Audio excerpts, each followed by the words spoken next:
শুধুমাত্র 90 সেকেন্ডে আমরা একটি পাসপোর্ট ছবি তৈরি করব।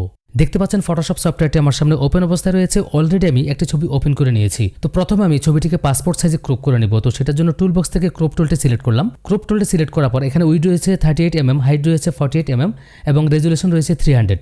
এরপর আপনি আপনার প্রয়োজন অনুযায়ী পরিমাণ মতো ছবিটিকে ক্রপ করে নেবেন। তো এরপর আপনি কিবোর্ড থেকে এন্টার প্রেস করবেন অথবা এখান থেকে ওকে ক্লিক করবেন। তো এরপর আমি ছবিটির ব্যাকগ্রাউন্ড চেঞ্জ করব। তো সেটার জন্য টুল বক্স থেকে ম্যাজিক টুলটি সিলেক্ট করলাম। ম্যাজিক টুল সিলেক্ট করার পর আমি ব্যাকগ্রাউন্ডে জাস্ট একটি ক্লিক করলাম। দেখতে পাচ্ছেন বন্ধুরা ব্যাকগ্রাউন্ডটি সিলেক্ট হয়ে গিয়েছে। তারপর যেটা করবেন, আপনি ব্যাকগ্রাউন্ডে যে কালার দিতে চাচ্ছেন এখানে কালার বক্স থেকে সেই কালারটি চুজ করে নেবেন। তো আমি এই কালারটি চুজ করলাম। চুজ করার পর এখান থেকে ওকে অপশনে ক্লিক করলাম। এরপর আপনি যেটা করবেন, শুধুমাত্র কিবোর্ড থেকে কন্ট্রোল ধরে ব্যাক স্পেস প্রেস করবেন।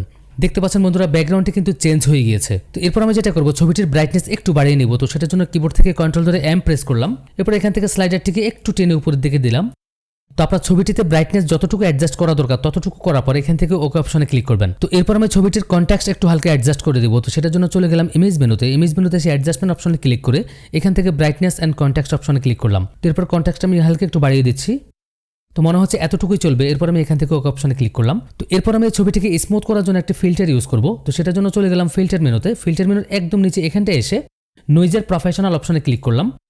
তো দেখতে পাচ্ছেন বন্ধুরা ছবিটি অনেকটা স্মুথ হয়ে গিয়েছে। তো এরপর আমি এখান থেকে ওকে অপশনে ক্লিক করলাম। মাত্র 1 থেকে 1.5 মিনিটে পাসপোর্ট ছবি তৈরি করা সম্ভব।